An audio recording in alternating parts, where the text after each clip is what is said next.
夜半哭聲。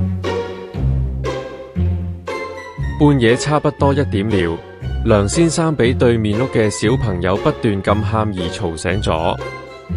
梁先生人很好，冇因為咁而覺得煩躁。小朋友喊唔停，梁先生走出廳飲杯水時，聽到對面屋媽咪對小朋友講：唔好喊啦，你再喊嘅話，外面嘅阿烏就嚟捉你㗎啦。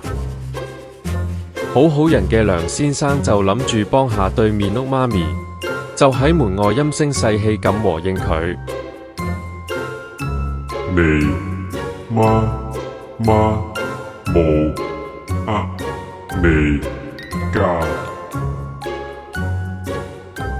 結果個媽咪同小朋友都嚇到一齊喊咗出嚟。